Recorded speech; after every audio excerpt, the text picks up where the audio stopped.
no DCNR connections, but Richards and Dunn are friends. Yeah, they've been working. And they work together. Yeah. Good.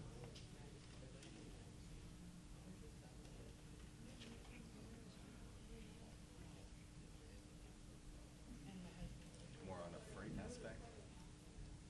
No. No, it was about the trail. Oh. It was about, very interesting, all of the moving pieces they have. 4 o'clock and it's solid. Yeah. 4 o'clock, it's solid. Got it. All right. You let me know when you're ready, Linda. All right. So we'll bring the Parks and Open Space Committee meeting to order this day, June 21st, 2018 at 4 p.m. Do we have anybody for courtesy of the floor? No?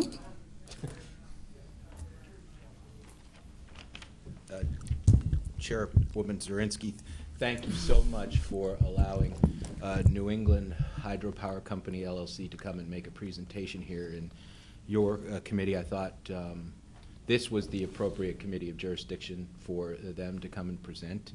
I won't begin to try and suggest what it is they do. I don't entirely understand it. They were first brought to me by State Representative Bob Freeman. Mm-hmm. And as you know, I've talked often during my campaign and since I've been elected about Northampton County's future being a green future. Mm-hmm. And one of the things that I have found that after reviewing Northampton County's physical plant and the types of things we do here, we don't really have any plans for renewable energy in Northampton County. And instead of hiring a consultant to come in and tell us what we should do about it, so the only renewable energy initiatives that we have, we look at our electric bills and they tell us how much renewable energy is used, and some of that's nuclear, which is considered a renewable energy, right? Mm-hmm. So I think what you're going to hear today is a dynamic presentation regarding a technology that is ancient, but that is so efficient and effective at producing electricity in an environmentally sensitive and indeed it will reduce the county's carbon footprint if we were to partner with them, and that's a big if. Mm-hmm. We would need to get to an agreement as to what it would cost to do this. But the reason I have them here today is we have an opportunity, and the deadline is July 18th. Mm-hmm. We have an opportunity to be the municipal partner to a matching grant from the Commonwealth of Pennsylvania with respect to renewable energy, but we would need the assent of County Council in order to be eligible to receive the grant. Now the deadline is July 18th. We believe we'll make the grant application deadline, but Becky Bartlett, who has done terrific work working on this project, has secured a extension until the end of July to give us council's assent. I didn't want them to make their presentation to you today and ask you to assent to it tonight or the next meeting.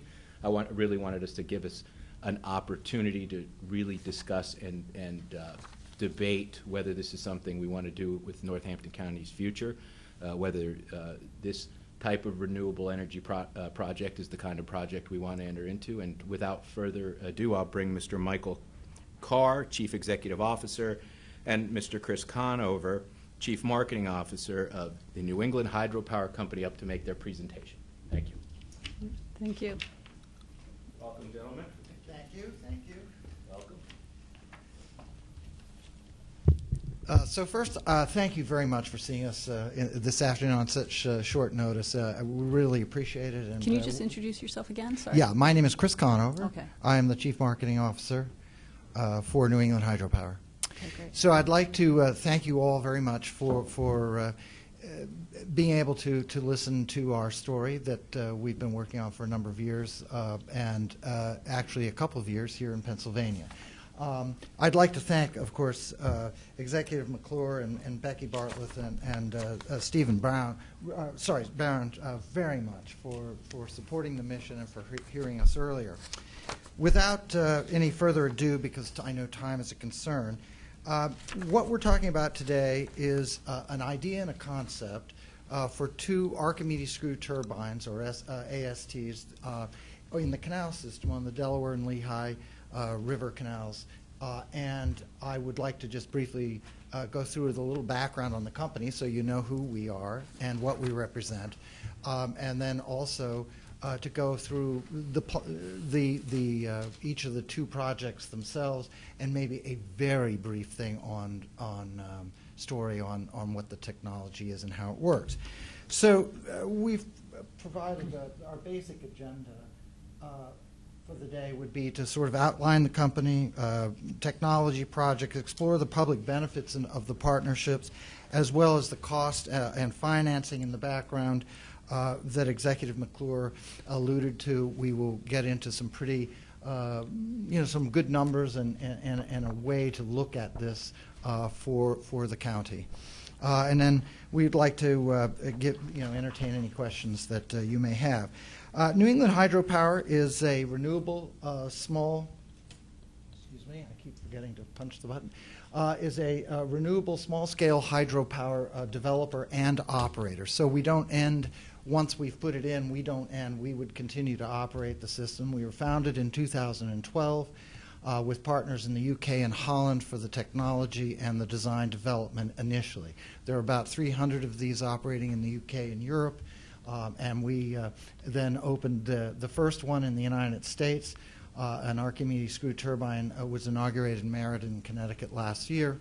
And that was a big milestone for us. Our company is based on the basic premise that the Industrial Revolution left this large legacy infrastructure that includes dams, canal systems, waterway, various ways that you can use the water based on a height and flow, and we'll get into that a little bit. It's ideal for developing small-scale hydropower. The benchmarks that we found as a solid project are really solid landowners, public or private, that are willing and willing to be with us as partners in all of this, and it's both public and private. So you will see private landowners as well as public landowners involved. We only develop in an environmentally responsible development, which is based on guidelines for FERC, the Federal Energy Regulatory Commission, and other local state groups. We're compliant and work positively with the regulators, so that's part of the FERC issue, but we also work with Fish and Wildlife and in all the environmental groups in any state, city, whatever it takes to do it right and to be able to make sure that we're all in compliance. We create construction jobs in accordance with local guidelines, of course, prevailing wage, and especially if there's funding coming from within the system, we would adhere to any guidelines that you have. It's commercially viable. At the end of the day, these projects only can be built if they're commercially viable, and you'll understand a little bit more about how we get to that formula of what commercial viability is in this case. Obviously, it's an ancient technology going back over 2,000 years, used to pump water up, and it was used actually for many years in Holland to pump the water out of the polders to keep the feet dry. But it's also used in water treatment plants. It's incredibly durable as a result of that, because water treatment plants are a pretty harsh environment. Basically, this is what the modern version of what you saw looks like. If the green portion of it is the screw itself, then above that is the generators at the top, and then there is a gearbox in the middle, because they turn very slowly. So they're only going at about 30 revolutions a minute.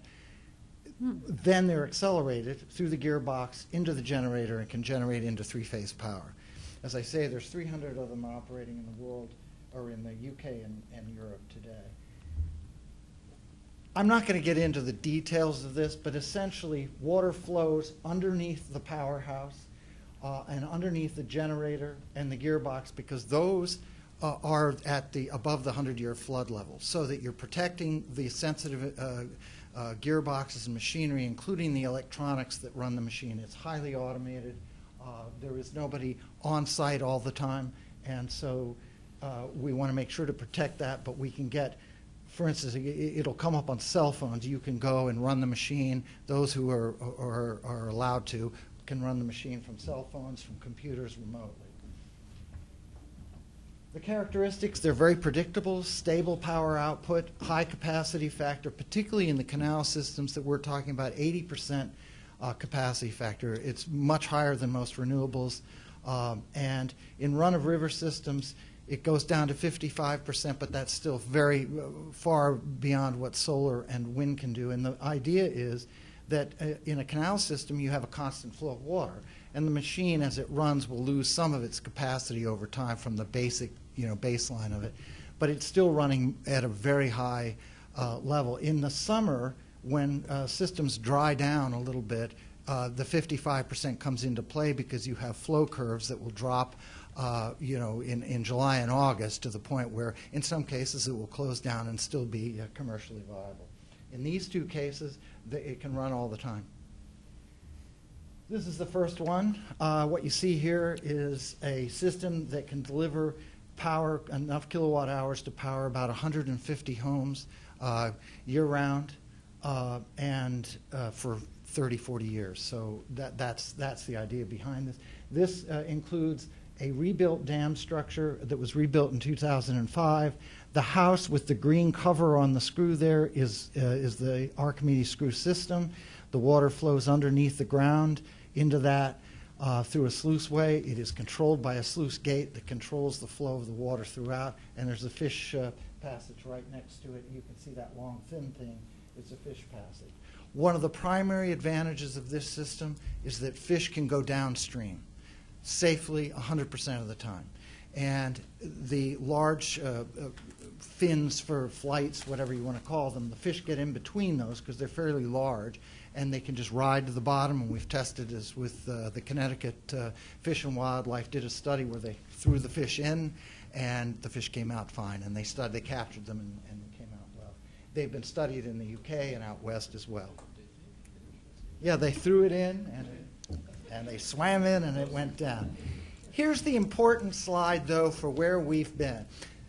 The landscape to date, about 2 years ago, we were called by a very good guy who had been following our technology, and he had been the executive director at the DNL from the start. And he said, I have this idea, but he had a very small idea. And we came down and had a look, finally, after going back and forth, and we saw some really much larger type of systems that could be commercially viable. They're still not large systems. It's still small-scale hydro, but larger than a mini hydro tube that you would see. It's not that sort of thing. The primary one right now is at Hugh Park East.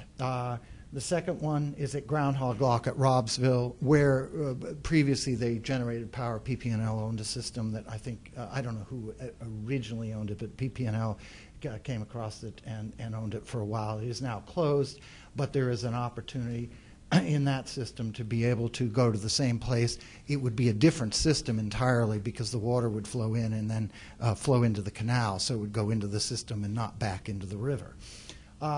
We've spoken with the City of Easton. We've had many meetings with the Delaware and Lehigh National Heritage Corridor. We spent quite a bit of time with them explaining this and going through it. They've been to the sites with us. We've been to the Parks Department and spent quite a lot of time with DCNR as well. They are very supportive of this and are giving us maybe even a few other sites to look at that aren't in canals.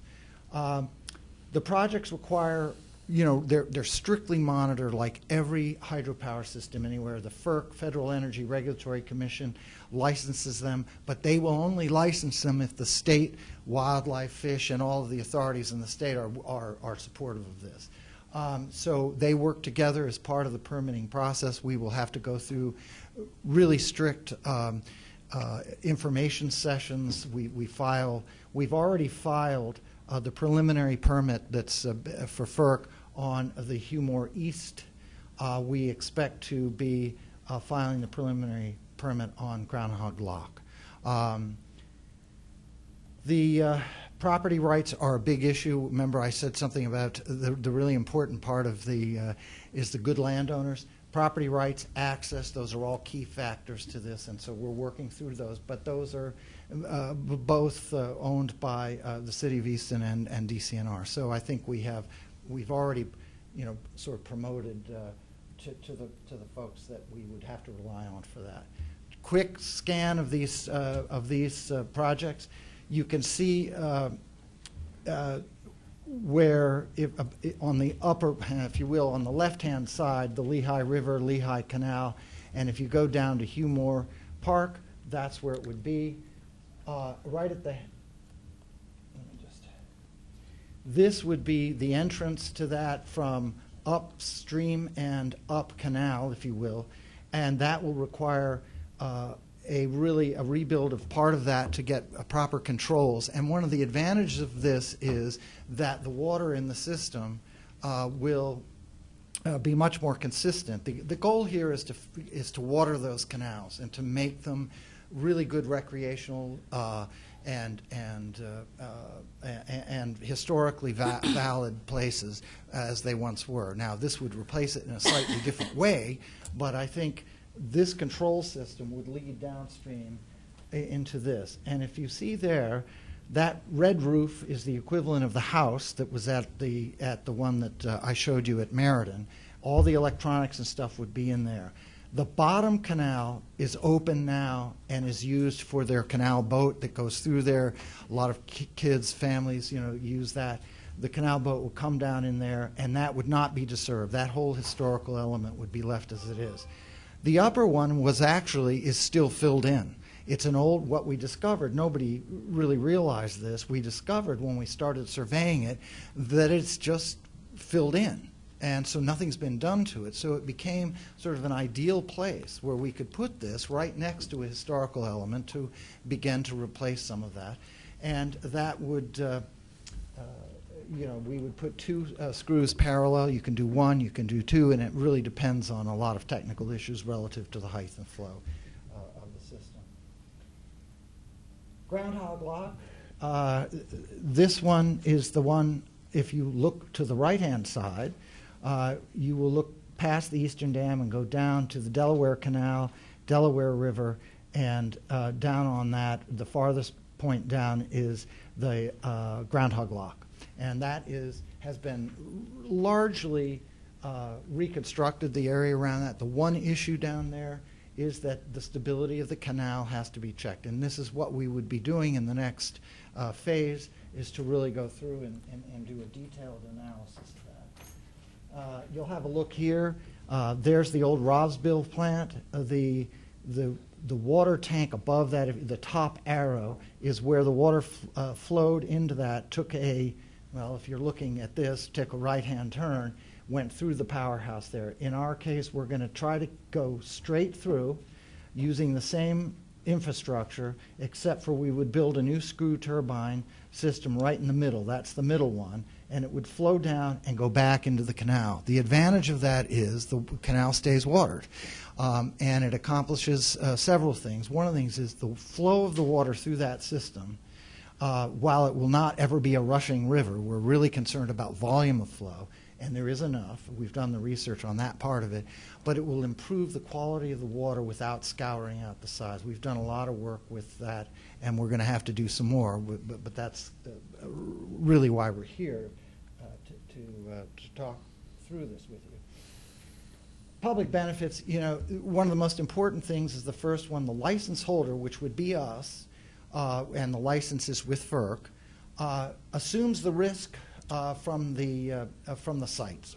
So anything that surrounds an individual site under the FERC, we would be responsible for that. That means taking care of all of the structures. We would relieve the parks, and in the case of Hugh, we would be relieving the city of a great deal of time and energy that they have to undergo to keep those canals clean and to keep the flow going and to keep the issues of trees falling and waters leaking out. That would all fall on us for those things that are part of the site only, not the rest of the canal. Future site inspections, all the repair and maintenance, emergency action planning obligations all fall to us. So anything that has to do with it, that would be us as the license holder. So it takes a lot of the liability. It transfers it off of whatever entity owns it. The operation of the projects would be the concern of NEHC. and no one would have to actually use people. We've been out to these sites where these folks in Easton actually have to take a team of people from the town or volunteers, which is great, but it takes a lot longer to do it that way. And we have to have the flow going in, because if we don't have the flow, we don't have power. And so it's really incumbent and a valuable asset for us to make sure, or a valuable course of action for us to make sure that it works well. Public benefits, obviously, there are a lot of them, and we've talked. The historical issues are big here because of the nature of the canals and what they once were, and that's what we've been talking about DNL and the Heritage Corridor about, as well as the parks. We will continue to talk to the state historical folks, which we have not broached yet, but we're working toward that. We've had a lot of consultation that's pre-FERC, and that's part of the hallmark of our company. We would never dare come in and sort of say, we want to do this and we're going to file. What we do as a company is we try to get as many inputs as we can before we file. And we've tried to do that as much as we can, and we will continue to do that as time passes. I think we can enliven the history of the canal because it's going to be a healthier canal. We are developing some curricula down at Meriden with the local schools and so forth. I think we could do that here as well. The long-term watering of the canals, which seems to be at every meeting we go to, one of the critical factors in all of this is to make sure that those canals are watered and safely and consistently improved. Enhance the recreational aspects. We went to the DNL 30th anniversary, and we heard St. Luke's talking about get your tail on the trail down there. And it was really an interesting conversation because, their improvements on this have been, substantial. And the folks that have signed up for it, I think they crossed their 3 million mile recently. So that will be enhanced. The recreational facility will be consistent. And obviously, that's part of the citizen well-being portion of that. Funding sources. What we're trying to do, and Michael will go into this in much more detail, but this will provide, in general, a funding source for DCNR and the City of Easton and recreation goals, so that they are expending less energy and money. It will come out of these systems, and Michael, as I say, will go through that in some more detail, but ultimately we will be able to create a small sinking fund for canal repair and maintenance as part of that, and that's built in to the numbers. We will manage and own the project. In addition to what I said before, we will also manage the entire permitting process to get there, which I think is, takes the burden off. Northampton County, I think it becomes, what this does for the county is it provides a great shift away from traditional carbon-based landscape. It's small. We know that. But if we could build more of them, if we could look throughout the Commonwealth of Pennsylvania, I think we'd find a lot more. But in this case, it's a first step, and it will deliver quite a lot of power even as a first step. The first Archimedes screw turbine in a canal system, that's what would happen here because we've only done them on run of river so far. This would be the first one. We would hope that the county would be encourage private companies to value green power as a brand, and the county itself. It helps. We've seen colleges and universities who want to be 100% green at whatever, not whatever cost, but even if it costs more than buying traditional power or power from traditional sources. The last bullet, I think, is critical. We've talked to the DNL Heritage Corridor, cities of Easton, and we've actually been to Allentown as well. We are going to start talking more with hydro developers, hydro contractors and so forth to try to, improve jobs and improve a way to work on renewables. And I think the other we've covered. Local economic benefits, construction, local contractors. 80% of the labor will come from Northampton County or within 10 miles, as is the prescription. Engineering, local engineering firms who have the knowledge to design hydropower system. Our Connecticut-based firm has worked with Pennsylvania-based firms already in analysis of the two dams on the two rivers. Operations, local plant management and maintenance would be local. We would oversee it from our central office. Environmental studies and services, local firms. As consultants, we'd have to, because we really value what they know, and the local knowledge is always critical in all of this stuff. The energy cost, the best case possible kilowatt hour pricing for Northampton County for renewable energy. It reflects renewable development costs, which are higher. It's going to be higher. We'd have to, work this through to understand exactly what that would be. Both sites together would provide the equivalent green electricity for 800 homes. That goes year after year after year for the length of the contracts and for the length of its existence. With that, I will turn it over to Michael, who can get into some more of the details on the finance and what we've been talking about with Executive McClure and others to try to, understand what can be done relative to the grant and the match and what we can bring to the table in terms of other investing. Thank you very much. Michael? Good afternoon, and thank you for inviting us to be here this afternoon. I'm Michael Carr. I'm the CEO and the founder of New England Hydropower. And it was that vision that I had that there's technology around the world that somehow we're not using here in the U.S. And we've successfully brought this in, as Chris mentioned, in Meriden.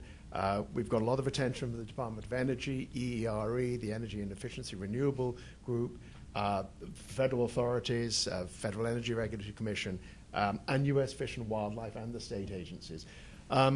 Innovation is not something that generally comes with hydropower. Hydropower is seen as big, traditional, capital-intensive stuff. We've found a model that works for our legacy infrastructure, as Chris indicated. And as we looked at this whole model, and this is really very similar to what we did in Meriden, Connecticut, and we're doing also in Rhode Island on the Blackstone River with the state of Rhode Island. The combination of grants where they exist, the ability to attract state or local money, and then also investor money. So a combination, so there are vested interests in these projects. And I'll just go through the program in particular that the county helped us and investigate and bring to our attention. And this is, as we mentioned, a program that we believe has to be used before the end of this session. We have to get that submission in by this time, month's time. But the features of this program, which is all in support of the Commonwealth's Alternative Renewable Energy Program, are that a political subdivision or an entity is eligible to participate. And up to 30% of the total cost of the project can be by way of grant from the Commonwealth. And renewable energy and small-scale hydropower specifically earmarked. It does say matching funds are required on a dollar-for-dollar basis, whatever that grant is. And the maximum grant could be up to $5 million. I believe the funding that's there is about $12 million, so it's unlikely that we get up to $5 million. They allow some of that grant funding to be used for some of those studies that Chris mentioned, where we want to get a little further into the historic and all those very important features that must be further investigated before you put a shovel in the ground, if you want. And what was interesting is the Commonwealth Authority will consider grants over $2 million that significantly impact the authority's goal of leveraging private investment and encouraging alternative energy. And increased consideration will be given where that match is greater than 1-to-1. So if we take private, county, and the grant, then we do certainly exceed a 1-for-1 type of match. But we have a tight time schedule. I've just tried to summarize at the highest level what the Hugh Lock project could look like. This is what Chris started with. Total project cost is estimated at about $5 million. That would be for introduction of new sluice gates at the entrance to the canal and implementation of the screw itself. So the maximum grant being 30% would be about 1.5 million maximum that you would be able to, and therefore the maximum grant match would be about 1.5 million. In that equation, New England Hydropower would bring $2 million into the total project cost. The economics are such that if that match was looked at as a loan, and we run the model to say, could that loan be repaid? Well, it can be repaid. This is a project that would allow that loan to be repaid over 10 years using an average standard rate of interest. That would be about $400,000 in terms of interest income on that loan. Chris mentioned also the ability to put together a sinking fund that can be used for furthering the purposes of the canal or the historic objectives, once again, to be determined. But I think it's also worth mentioning that in the whole model, we have also put 10% of the project revenues aside to invest in the D&L canal maintenance. And over 20 years, that's $1 million. So on top of that sinking fund, which would, let's call it discretionary, there is a plowback over $1 million going into the canal system. Chris mentioned the liability then passes to us for that site obligation. The City of Easton would get rental income, property taxes, such like, depending on whether it's a lease, an easement, whatever is negotiated. The equity investors get satisfactory. These aren't big return projects, but our experience says that equity investors don't put money into renewable energy projects where the returns are going to be less than 6 or 7%. It's just not going to happen. It's worth mentioning, by contrast to solar and wind, small-scale hydropower does not get investment tax credits and does not get production tax credits. That's another big story, that one. So when we look at these projects, we need them to economically stand on their own feet without the benefit of tax credits. And that's actually how I built the business. I cannot rely on a tax credit to build a business. This is an economically sound project with a long lifetime, as Chris mentioned. Whilst you might look at a 20-year contract for the power, say, these systems have been in operation and will be in operation for 40, 50 years without major maintenance. That's a slow-moving piece of machinery, well-tested in the water industry.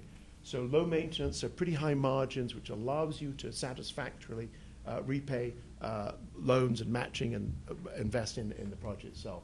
And at the end of the day, it's zero emissions renewable energy coming from within the county. In this particular site, that would be about 455 homes. A similar but smaller picture down the canal in Groundhog. It's about a $4 million project. If we just looked at them as separate ones, then this would be a 1.2 million with an equivalent match, and then equity of about 1.6 coming in. And I think what we just hold in mind is there is Commonwealth money. We, and I believe from our conversations, feel that the county is well positioned to obtain a good portion of that renewable energy fund if we find this a good project. And we should at least have it on the table to say, if there is money there and this is an eligible project, do we consider this to be a good proposal? In this instance, a sinking fund a little less, about $60,000 over 10 years. That would be the discretionary fund, but there's still $700,000 going into the Groundhog. So you've got about 1.7 million going back into the canal system. To one of Chris's points, that allows that re-watering of those canals on a basically a permanent basis, because any leakage is reduction in renewable energy generated. Therefore, it's in everybody's interest, particularly us, to make sure that that canal is sound and the water flows. It's not dried in the winter. It flows, and these systems operate well in the cold winters. This last winter in Meriden, where we had 2 weeks at the beginning of January, where it's minus 20 or something, the system just kept chunking away and producing power. So they operate in cold conditions.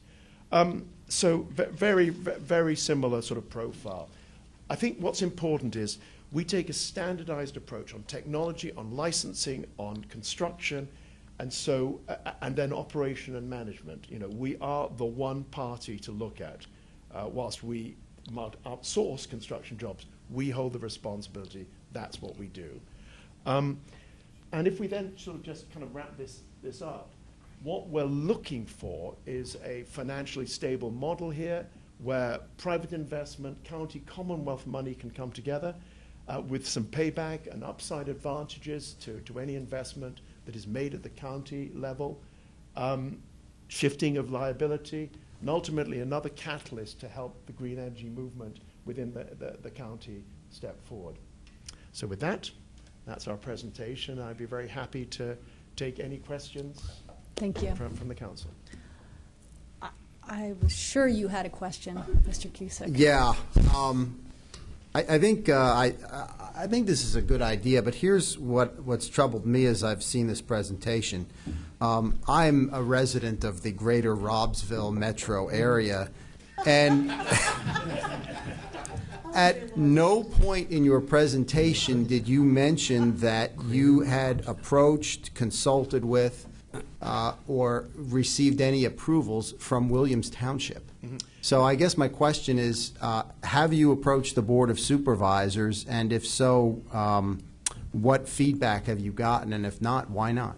No, we haven't. We've worked with the City of Easton. We've worked with the DCNR. So far, we've not filed anything for the groundhog lock site in Robsville. So that would be another one of the steps that we would do, certainly clearly before doing any filing or anything. So ours has been a more physical investigation. I would say Hugh Moore is further advanced through the consultative process than groundhog is at the moment. But I guess my concern here is that you're asking us to give our blessing to this, and we don't have the blessing of the local municipality that's involved. So I would feel more confident if I heard from my local officials that they supported this. It's clear that you have consulted with the City of Easton. I'm disappointed that you did not meet with anyone in my township. It's not our objective. I mean, our objective is to meet. I would just say that in the desire to try and at least approach the proposal with the council, there was a bit of a time limit. Normally, let me say, there's been an accelerate. The identification of a project grant has caused a bit of an acceleration. So in the normal course of time, yes, we would be doing that, and of course we will be doing that. So it's probably that more than anything else.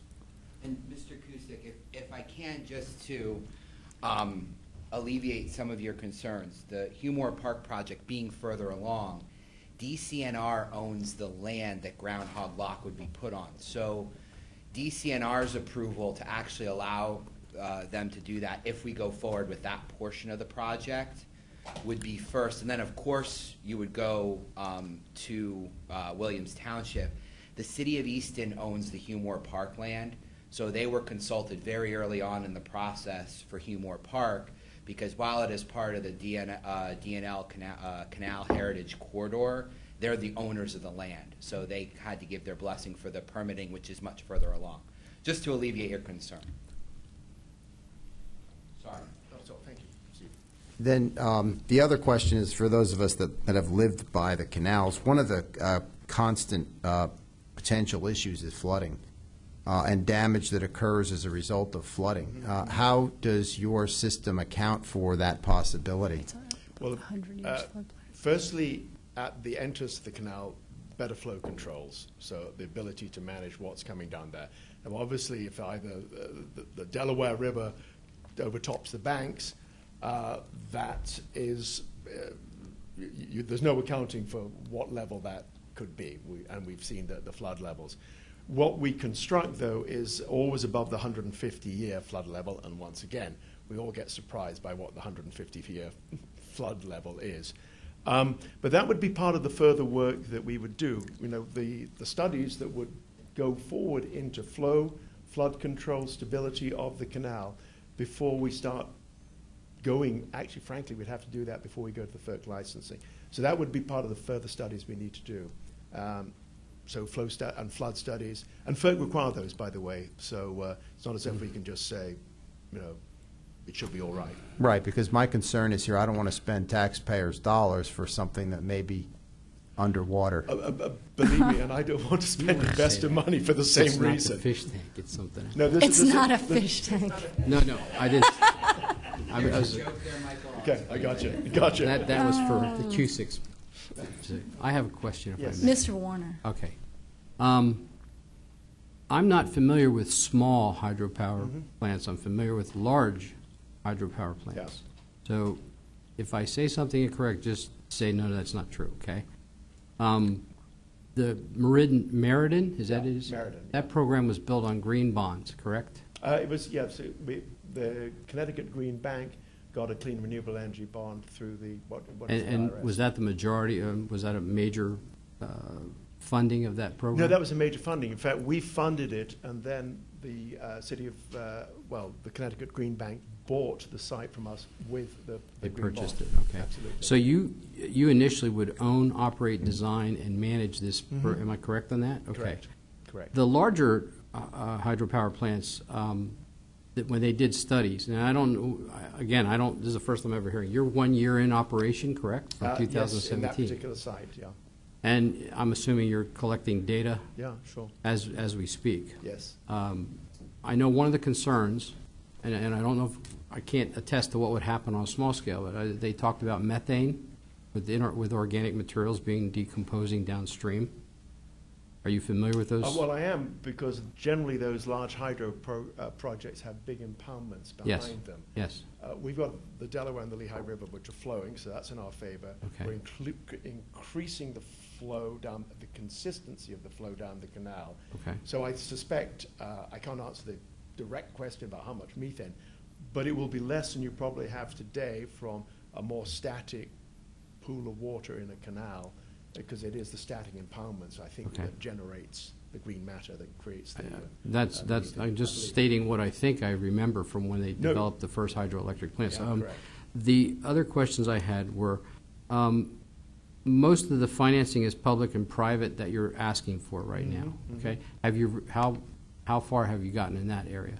In terms of public and private, the Yes. private, we have investors who today have already invested in not just the build-up of the Meriden site, now investing in the Rhode Island sites. So these are either companies who've got a sustainability goal or investors who've got sustainability goals. These aren't big corporations. We have no private equity. We are really dealing with project by project. I commend your entrepreneurship on the small hydro plant versus the large one. This plant in Connecticut, I read up a little bit real quickly, it generates 920,000 kilowatts. Correct. And what are we talking about on the canal? Well, we're You talking said about 4. between them just under about between the two sites. So the Hugh is about 2.6. I think actually I've got it on the site. It's about 2.6 million kilowatt hours, so about 2.5 times the size of Meriden. And the Groundhog is just a little less, about 2.4, I think. So between them, about 5 million kilowatt hours from the two. And you would have a, I don't know what you call it, a power purchase agreement, is that correct? That's Something like that? Exactly. And you have talked about that already? Well, with- yes, those are the discussions that we're having both at the county level and also within institutions within the county who have a sustainability goal. That's certainly part of the core objective. I could not go forward without Without that. having a very Okay. clear idea as to who would ultimately want to buy this green renewable energy Okay. for all the obvious project I economic reasons. think it's a great idea. It's in its infancy, if you will, unless you, after a year in its. Well, I think the exception would be there are about 300, as Chris say, of these operating. They've been operating for about the last 15 Throughout the years world. around the world. You're talking about United Kingdom. I'm talking about here in the Oh, United States. No, understand. But it's the same technology, the same Okay. environmental conditions, really very similar. Actually, very similar industrial infrastructure, if you think about it. And the same sort of power purchasing deals. You have feed-in tariffs, you have power purchase agreements, you have renewable energy credits. All the components are very, very similar. There's not, when you sort of look globally at small scale, hydro, large scale, solar or wind, the elements are pretty similar. In terms of this technology, it is, it works, and it's been working efficiently for a considerable time. And its scheme of things, it's relatively simple. There are about 12 major components. We have lots of records on mean time between failures on the major components from the water plants as well as the. But that you said operations. was under your jurisdiction anyway, correct? So- Any so- failures that would take place with the equipment? any Oh, no, that's problem? right, absolutely. And of course, one takes Yeah. out the right insurance and project insurance, absolutely. Okay. Yes. All right. Well, thank you for your Not at time all. and your questions. Questions?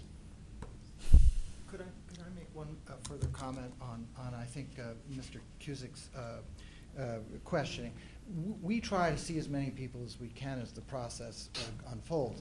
The preliminary permit enables us to have 3 years to evaluate and look at the projects. We don't think that's anything like what it's going to take, but it gives us the opportunity to explore all of the benchmark problems that could exist, whether they're social agency or whether they're technical and flow studies and so forth that come up. We're a company about quick no's. If we see something that is not going to work, we cease and desist, because we know that you can only do what you can do in life. And, Right. and in this case, in this technology, we think it can accommodate a number of situations and ideas, but if there are people who really don't want it built for some reason, and we can't have a conclusion drawn, obviously there's a point at which we determine that's part of one of the hurdles that is a no.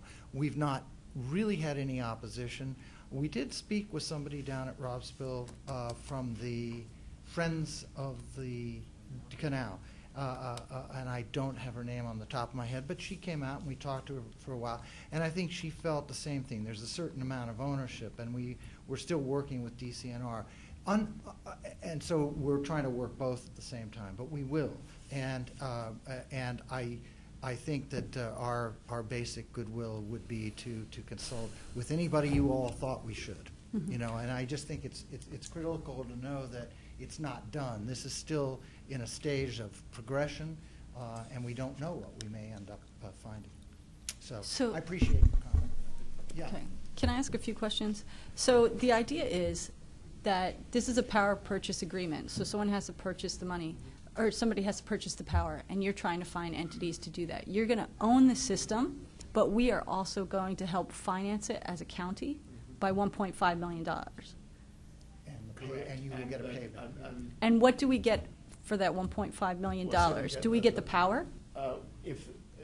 And we have discussed this, if we can get to the right price that makes sense for the county and the economics of that is a real possibility, absolute possibility. So we would get the benefits of the power for the 1.5. So how does it, But then you also get the 1.5 paid back from the project.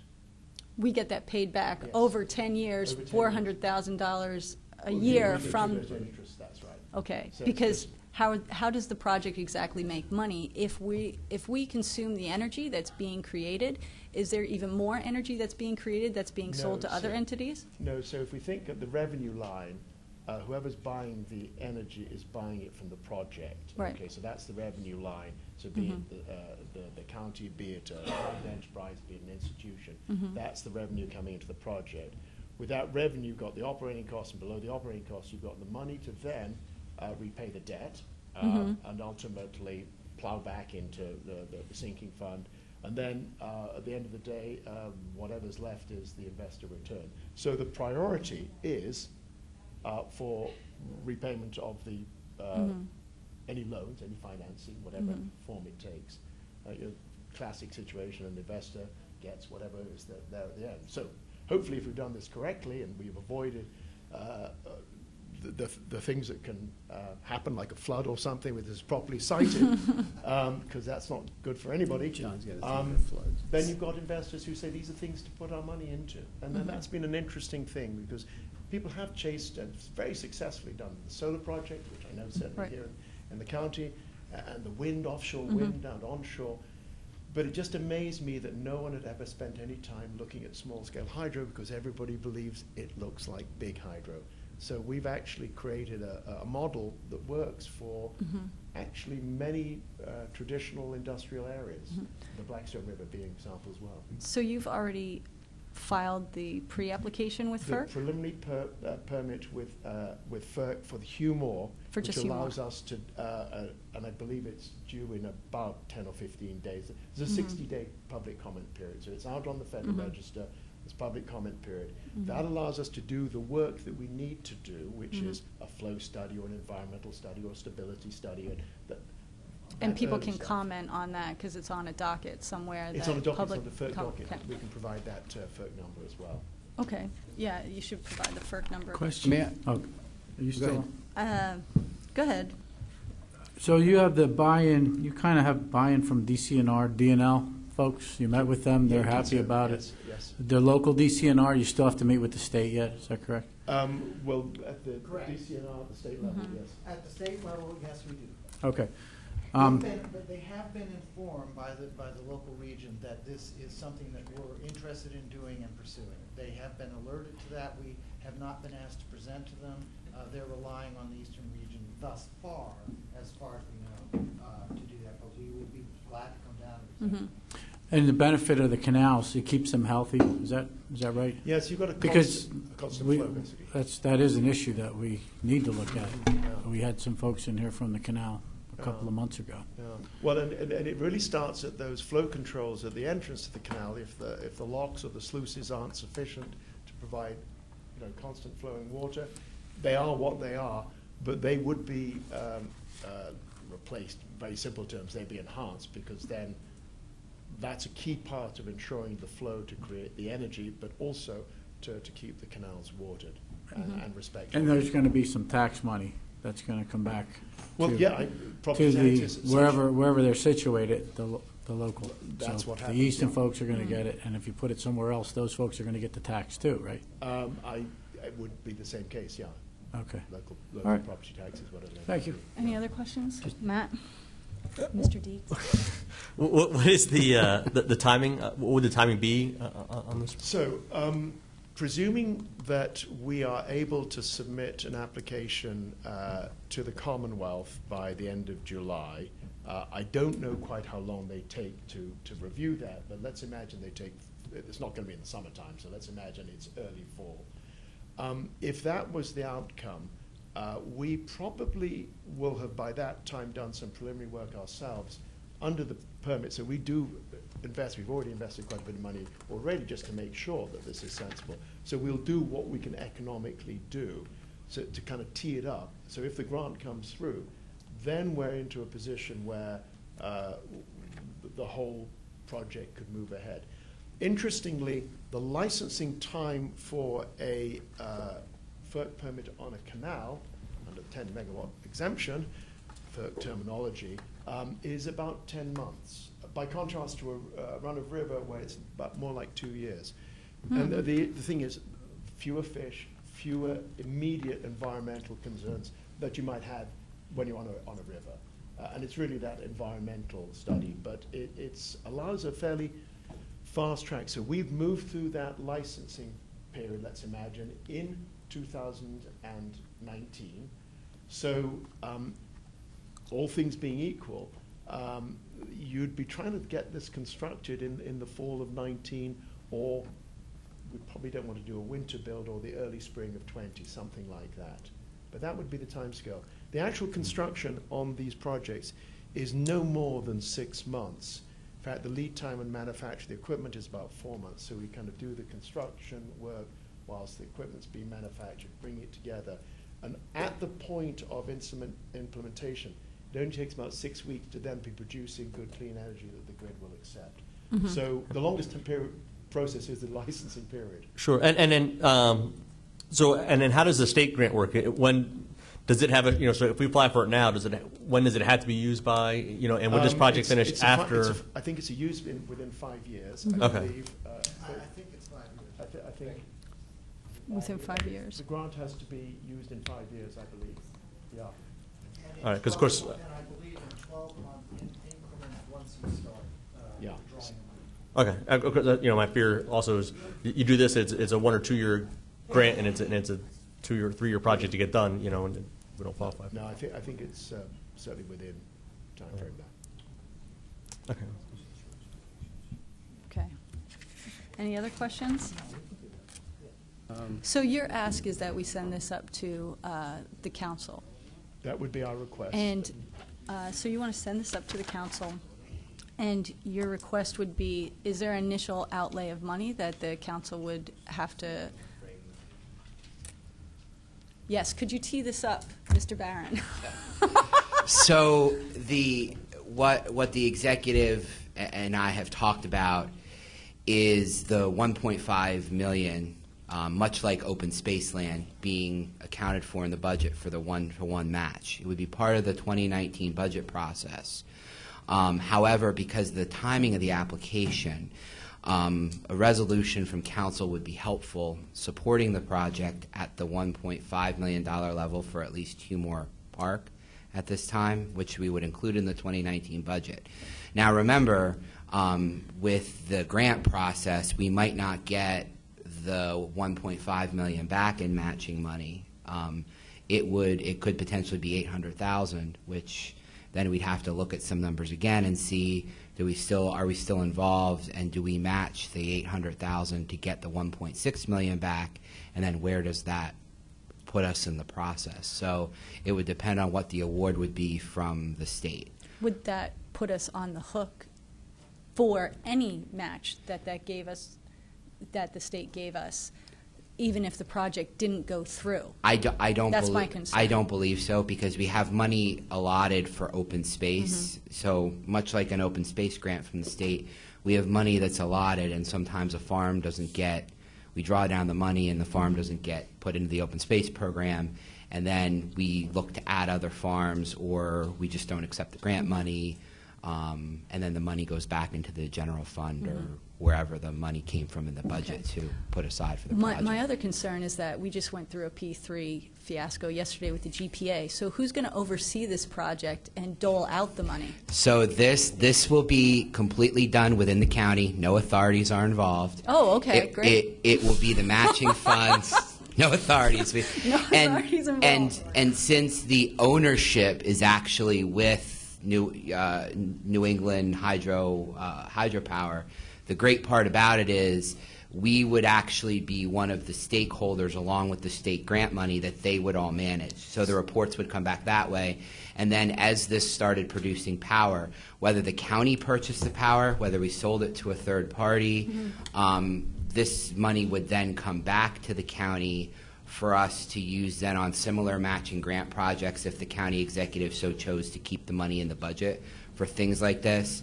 As maybe Hugh Park starts to build momentum and we see returns, say we're 3 or 4 years in, and then Groundhog Lock becomes something that's viable, we could take some of that money we've got from Hugh Park. There's several different ways this can be done, but the initial ask from County Council is, a general support for the 1.5 million, which we will put in our budget, and then to draw down the maximum matching grant to make the project feasible if we go forward. But also, we're going to make that money back in 10 years, and then after that, we're also going to make money on top of that for the duration that this hydropower ATS is in operation. Correct. Right? And if there feasibly, we could make money for the county after year 10. Correct. Is that correct? Unless we purchase the power. What money are we making after 10? After you get the 1.5 back, then everything that's generated from the ATS would be revenue. Yes. Yeah. Yeah. Yeah, but We're only for 10 years, so yes, the 1 million going back into the canals or the sinking fund, that would continue on. Yeah. And then the yeah, purchase. so the county's not getting anything. Yeah. The investors are getting the rest of the money. But we're a stakeholder. Yeah, but if we purchase here's the thing, if we purchase the power, that's where the dividends start to pay off for the county, because we purchase the power, say at 8, say we do a purchase agreement to purchase the power off of the site. And we do a 15-year purchase agreement at 8 cents a kilowatt hour, which is about the sweet spot for the county. With no escalator, no nothing. We just own it for 15 years. And now in year 11, 12, 13, and 14, and 15, we don't have any interest in the project anymore, but you're still getting we're purchasing the power at a much discounted rate. So we're not subject to the market because we've locked it in at what we're paying currently for Right. energy, and we're doing it in a renewable, environmentally sensitive and responsible way. Yeah, that seems like a win-win. Just- I yes, like that. Two quick questions. First, Steve. Sure, Mr. Dees, please. Would- And then would- Mr. McGee. Does Easton have any interest in a Northampton? Because I mean, Easton's going to equally benefit from this, right? Because they're going to get the real tax revenue from it. Correct. And so, has there been conversation or interest of a?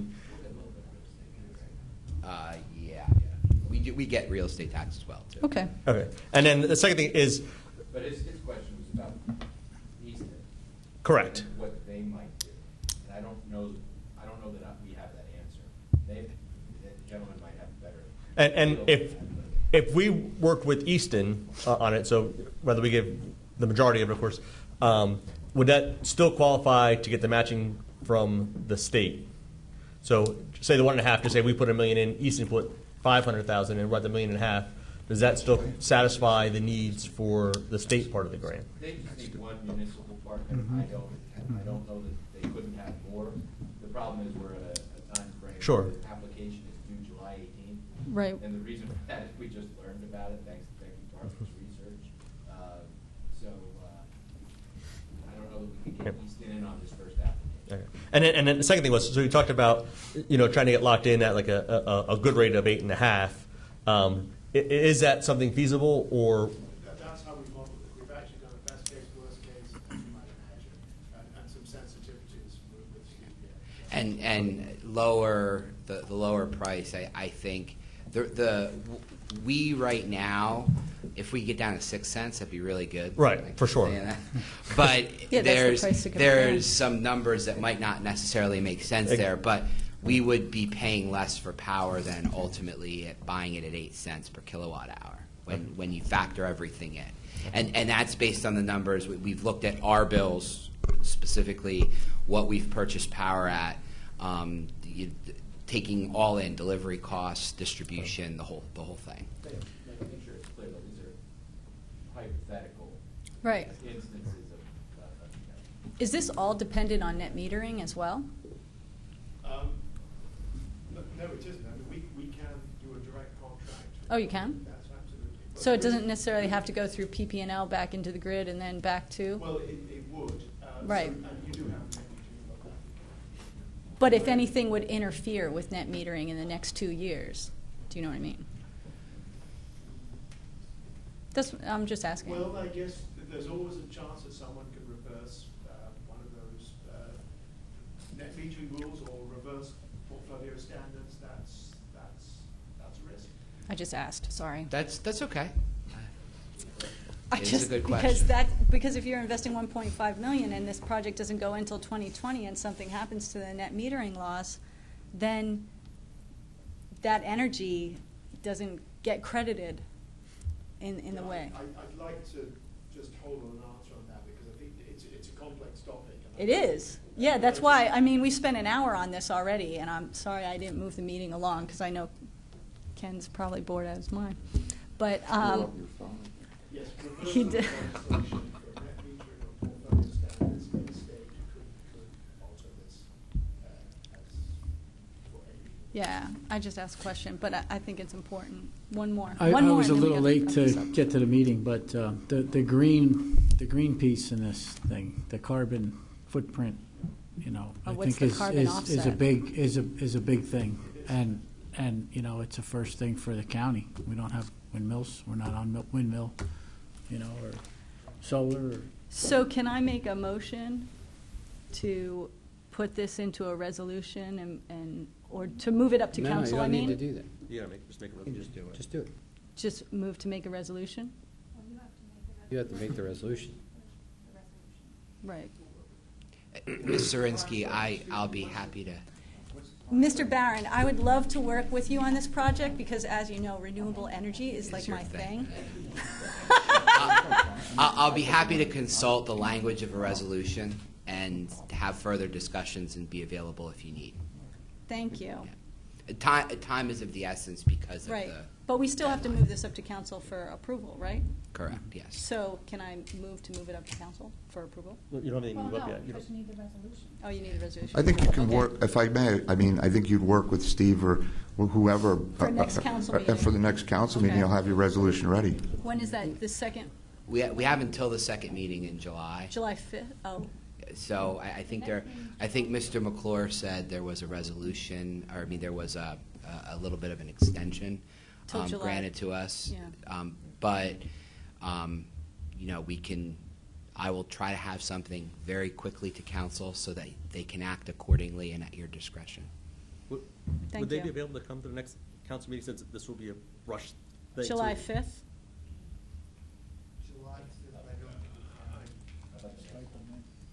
July 5th, and then 14th, that's July 19th, isn't it? Hold on. July 19th would be the next one, No. wouldn't it? Is it Yeah. the 19th? Yeah, that's the kind of math I can do real easy. Yeah. July The 19th. Yeah. That was my intention. I didn't want to rush. This is important, and I think council has asked excellent questions. It'll probably have better questions next time they come back, and I think if we'll take our time and they'll come back on the 19th to answer those additional questions. Before that time, can you get us sort of like a spreadsheet of the payback, the ROI, the preliminary expenses, and maybe what the steps are that need to be done in like a very succinct sort of one-page sheet so that you could see like, okay, this is our ROI, this is our price to compare, this is what we pay for energy now, this is what we hope to pay for energy for the next 15, 20 years, and this is how much it's going to save the county. I think they can and will. The only thing I would caution is there probably are some trade practices that they may not necessarily want to reveal publicly in the process. I don't know that. They'd have to speak to that themselves. The other thing is when we talk about return on investment and the price per kilowatt hour that we might pay for the power, we potentially We could pay more. but we potentially lock them into that kind of discussion with other potential power purchasers if we ultimately decide it doesn't work for us. If we can't get to Oh, a I hear what you're saying. Okay. So leave that open Yeah, and it's to negotiation? Yeah, there could be a range. I think they probably have done a range of Well, if we could have price. like some sort of Right. scenarios, just to get an There's a range, idea. correct? But and I Even would, if you choose the high range, just so Right. we get an idea of like what it is. right, Do and you I know don't what mean? I don't want council to be misled, nor do I want to unnecessarily put their position vis-a-vis other potential power purchasers in peril. Okay, I hear you. Thanks. All right. Thank you, Mr. McClure, County Executive. Okay, any other questions on this topic? Lori Vargo Hefner, would you like to answer? Well, I'm She wants to get concerned the her because I have a committee. meeting that was supposed to start 10 minutes ago. and Okay. Very important agenda items. So how can we work with time to share? All right, I apologize. No, Ms. it was Hefner. important stuff, and I This get was, it. this did take a while. I apologize.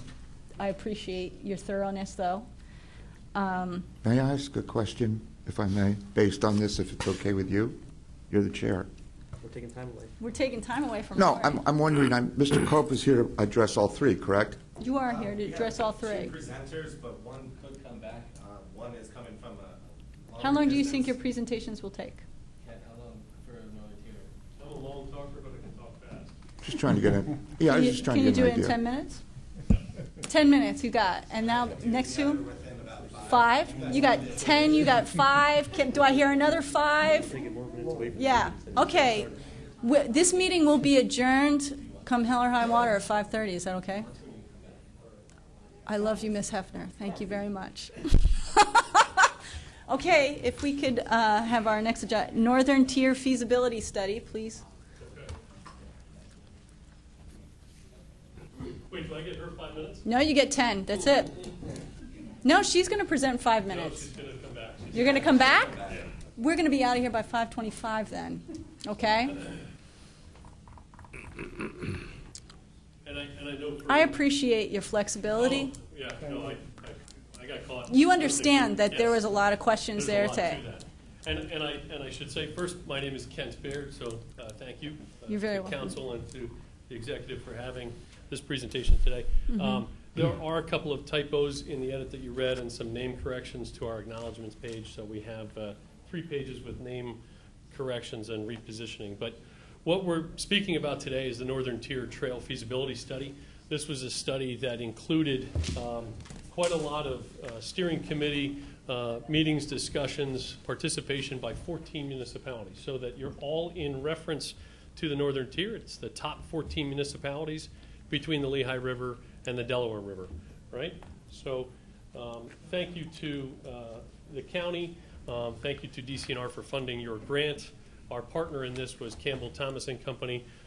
Noted Bob Thomas is one of the top trail planners in the country, a person of renowned quality in this work. So he couldn't be here today. But what we'll talk about is the primary objective for this trail study was to prove the alignment of a 35-mile trail. And I say 35-mile trail, I mean the distance roughly between the 2 rivers is 35 miles across 14 municipalities.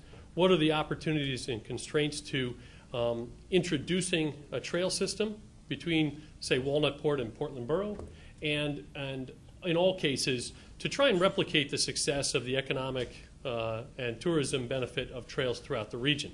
We're talking about things that you might recognize in the news: Schuylkill River Trail, the Delaware and Lehigh National Heritage Corridor Trail. That's 120 miles and 165 miles. They generate millions upon millions of dollars for their corridor areas.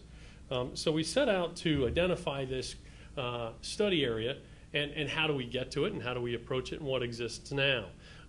What exists now are roughly 2 bus lines, a couple of state bike trips that you can take if you're a cyclist on roads, and ultimately the trail systems for Bushkill and Plainfield Township. The DNL trail does come up into Walnutport and Slatington, but roughly speaking, it's sort of uncharted territory, right? All of you have been to this area in time, but maybe not thought about the recreation needs or the tourism needs of the area. But it turns out, quietly over the last 20 years or so, you have. There's been a significant amount of planning study for this region to energize the outdoor recreation, the conservation, and the trail systems. That led to the Bushkill expanding its trail system. That led to Plainfield making decisions for its trail system, Kittatinny Ridge Alliance, Appalachian Trail Conservancy. You know, there's a list on that acknowledgments page of, say 20 plus people, right? So there's a lot of effort that went into this, and now especially Slate Belt Rising is doing economic development, right? Great. The steering committee talked about how to divide the analysis. We talked about segments, what are typically done. You divide up your trail into segments for study areas. We found 7 segments of 5 miles wide each, and Chapman Borough. We don't want to forget that this is a place where there was a lot of history. We did a lot of public input. We did public workshops. We did surveys. We did questionnaires. We did key person interviews. And there was a lot of activity and excitement. Now, some of that falls on the heels of 20-plus years of planning study, none of which called this the Northern Tier, right? The steering committee selected this name after a lot of deliberation. We came up with a lot of names, and all 14 municipalities weighed in on this, right? And finally chose, over a number of additional meetings, a logo to start the branding process. Incrementally along the way, what were we saying to each other? There's not a lot of marketing up here. There's a lot of marketing for the cities. There's a lot of marketing for the music, for the arts fests, for all of this that's happening in Allentown, Bethlehem, Easton, but not a lot up north. Now, it's sort of rural territory. You say, well, so what? Well, so what? In your report, you're going to see that there's 23 million people living in the New York area and 11 million people living nearby down here. And all of those folks like to spend time in the outdoors. And we started to look at the destinations for the Northern Tier. The destinations were just right. There's parks that you can stop at. There's boroughs that you can visit. There's overnight stays. But there's also a need to ramp it up. When we started to do our marketing, we found that there's sort of this typical outdoor experience that we were maybe all raised with, and we hadn't thought yet about the other generations. The other generations are morphing. The baby boomers and the millennials are starting to dictate the rise in outdoor recreation. These are the top 5. People were camping and canoeing and fishing as they grew up, and that's what they had in their mind when they approached this study. But nationally, the numbers are through the roof. Outdoor recreation and ecotourism is climbing and expected to climb continuously over the next decade. The whole new trend is experience, right? Millennials are reporting that they want to be with their friends. They want to do some kind of excursion that is a short-term excursion. They want to do glamping, right, which is sort of this, stylistic new style of camping. They want to see farmers markets. They want to be with their pals. They're socializing when they're doing the trail excursion. They're not buying extreme outdoor gear. They're buying fun gear. And they're spending time at a music festival and in a tent and on a mountain bike, or especially on the trails, right? Trails are number one for these folks. And baby boomers across the board are saying, this is easy for me, because nationally, walking is the number one thing you can do for the rest of your life for your health, and baby boomers are latching onto that mindset. So as we started to pile on what is the new trend, well, the new trend is everything. Everything that you can imagine. People are putting backpacks on their bikes and hitting the trails, and they're camping off of their mountain bikes and their cycles, and they're doing long-range distance cycling to go camping. And they're staying in now what are rentable tents. It's called Tenter. Instead of Airbnb, they're renting tents on people's backyards, right? What? So everyone who is into the outdoors is getting more and more creative about being in the outdoors. And you have 14 municipalities roughly of untapped outdoor experiences. And you also have boroughs where people could eat and enjoy themselves or see some history. So now we're into the sort of the non-graphic and non-text component. If you haven't been up there for a while, this is obviously Walnut part of segment 1 as a launch point, cutting across the scenery, Woodstone Country Club. Whether that's a destination for you on a trail or not, it's still, got this amazing backdrop, right? So if we start to talk to these destination vendors and park and recreation carekeepers, here's Delps Park. The scenery is fantastic. The parking is available for anybody who's going to do a long-distance bike or hike. And as you go through, you've got all the elements of an outdoor recreation. You've got the Kittatinny Ridge, the Appalachian Trail, woods and preserved farmland.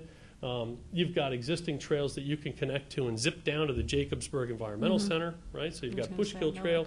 You've got parks that you can go and listen to some music. You can maybe, if you're hiking, work with one of these boroughs to create an outdoor locker space or storage space for your gear.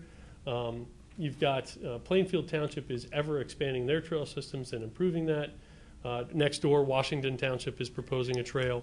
And as we continue on, the scenery is consistently beautiful. There isn't any real eyesore on this whole 14 municipal route back and forth. There isn't anything that you say, wow, you better avoid that. Every one of these spots is nice. This is a place that you'd want to visit. As we cruise through the economic development opportunities, and you see all the boroughs that you might have seen, and Mincy Lake especially is a destination and a huge trailhead opportunity. We did a master plan. We stepped outside of the existing plan for a bit and did a master plan to showcase that this can be improved and should be improved. The numbers across the board say that we can afford, through all of the grant opportunities, to revitalize and make secure. This is a graphic of a whole new intersection improvement for pedestrian safety, trail systems along the roads, trailheads that are easy to build, not hard to put together, and places where people can gather and start off and do a 2-mile walk or a 5-mile walk, and get back and forth between Portland and Wanaport. And I always like to include Chapman Burroughs Hall. If you've ever been in there and you walk in, it's bigger inside than it is outside. It's like a TARDIS. This was hopping. This was a place where slate quarry and the existing jail cell is in the back. I spent my childhood in Chapman Borough, and I was in the one cell that's in there. Whoa. I won't get into that. Off record, right? Thank you. So I think I made 10 minutes, right? You did. You Okay. even had like All right. 45 seconds. I'm Any known questions? for talking a long time, No? too. Awesome. Thank yeah. you so much. My pleasure. I really appreciate it. And again, any edits or corrections that you need to see on the draft, please, Brian and I, tweaks and uploads, and we'll No. pass them along. Thank you so Thank much. That was a very thorough presentation. Okay. It's the quickest I've ever done. Come on, Brian. You got 5 minutes. Okay. Well, I have no presentation, so. Where's that bridge? Just south of the Delaware Water Gap. Yeah, Lackawanna Cutoff, they call it. That's the one that you always hear about, the rail line from New York City to Scranton. That would be that one if they ever revive it. I thought maybe you wanted to include that in like a project or something. That's what I figured. No, it's but I just saw you sniffing they around. just call it you know? Lackawanna. All right, let's go. 5 minutes. You can do this, right. Brian. Let's hear it. Well, I know. not going there. In your packet, you have 4 grants. You should have gotten in advance the packets for the grants. This is part of the Environmental Services Assistance Program that was created a year or so ago, which really took the open space portion, the land preservation portion of the grant program, and allowed for planning and land preservation and restoration components of it. So we have 4 projects here, a trail, bridge in Wilson and West Easton to do a feasibility study. What really needs to get done is this next step. It has to be a PennDOT approved bridge study, which would get West Easton and Wilson to take the next step, which would actually be construction or rehab of that the bridge, the 2 bridges that are there now. Both boroughs are putting in money as a 50-50 match. The next one's up at Lehigh Township. This is actually an extension off of a municipal park grant that they did last year. They ran out of money. They got additional funds from DCNR that they're applying for right now, and they're looking for an additional $50,000, which is really looking at where Lehigh Township's the Historical Museum Society is right there. Right behind there is a trib to Indian Creek, and it's literally eating away at the foundation. So this is an emergency fund that they're going for to do stream restoration along there and to do some restoration within the park that's taking a small pedestrian bridge out pretty much as we speak. The next one is a planning program, Lower Nazareth Township. I know you guys are aware of the park grant that was pretty much outdated from 2011. They're taking the step to update their plan, which is update from 1989. So they're out there they're gonna do a new updated plan and figure out land preservation, open space, recreational opportunities for the entire township, and that's a 50-50 match. The last one is a land preservation. It's roughly 60 acres up on the Kittatinny Ridge, just off 191 in the vicinity of Kirkridge. It'll be part of Cherry Valley National Wildlife Refuge and the Appalachian Trail. The Conservation Fund is assisting in the purchase of it, gaining all the money from all the different grantors, and then it'll be turned over to the National Park Service. So I think those are 4 grants. And The land's going to be turned over? yes. Yeah, the Conservation Fund acts more of like as a monetary bank. They'll go out, find all the funds for large-scale projects. They just helped around 37,000 acres in central PA. Put a conservation easement on land out there. Okay. Just one Mr. really quick Cusick. question. Are these coming from the livable landscapes Yes. line item? Thank you. Yep. Okay. Any other questions? I know there's one more from last night's finance Oh, committee yeah, about I was the gonna bring Hanover that up. engineering. The additional expenditure for the increased scope work due to new PennDOT requirements pertaining to survey and redrawing of the existing right-of-way of PA Route 33, surveying the property boundary in the limited access highway areas, and converting them into required PennDOT plan format. So I'm not So sure. that's if- the Two Rivers Trail Corridor, Gap 9A. Right. So this project, like I've been mentioning, it's ongoing. We're literally trying to hit pegs into round pegs into a square thing. We're working with PennDOT. We're reviewing literature at the state level to get projects like this started and through. So as we're moving, we're kind of working with District 5 and Central Office, and they keep going back and forth and saying, okay, we need to do this, we need to do that. A lot of these things, the PennDOT right away, we did not know initially that we needed to resurvey the limited access highway away from the parcel boundary line, so we had to go do extra work on that. The stormwater design, we're only working within about a 25-foot area.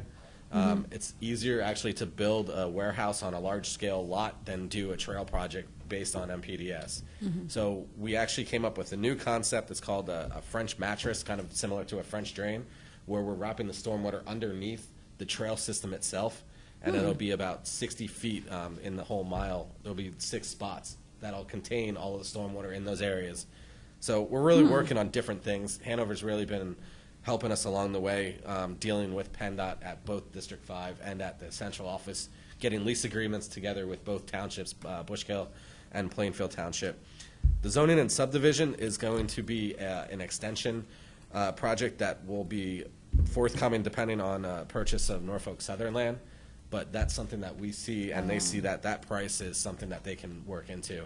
it'll have to do a land development project with Plainfield Township, go through the survey of those properties and a small land swap, and that'll be upcoming. The Henry Road Trail Crossing, the original scope of work had 4 trail crossings in it. We thought Filetown Road would be considered one, but because we had to split the project in half, now it's going to be 2 projects. So that we have to add another crossing, which is the Henry Road project, which would get us to the southern end of Jacobsburg. This project from Filetown Road up to Henry Road to Jacobsburg is scheduled and pretty much has to be put out to bid in August because of the federal funds. So we're really working under the wire, to get all of this up and running. So the 46.5 is pretty much work that's has been completed, is being completed, and some that will be completed in the future. Okay. All right. Any questions? Henry Road. So yeah, it'll be at Henry Road, and then it'll connect into the Bolton Historical Site parking lot. Mm-hmm. Oh, I know exactly where that is. And this whole project's within PennDOT right away, so we don't have to go and do other lease agreements with any other landowners. Mm-hmm. Yeah. There you go. Well, hopefully it's springtime. You'll be able to walk it. Okay, great. Thank you, Brian. Sure. So, should I move these up to council? Just move to adjourn? Don't we have to move this up to council for approval? It went through finance. Oh, it is? Okay. Thank you very much. I think that we can adjourn this meeting.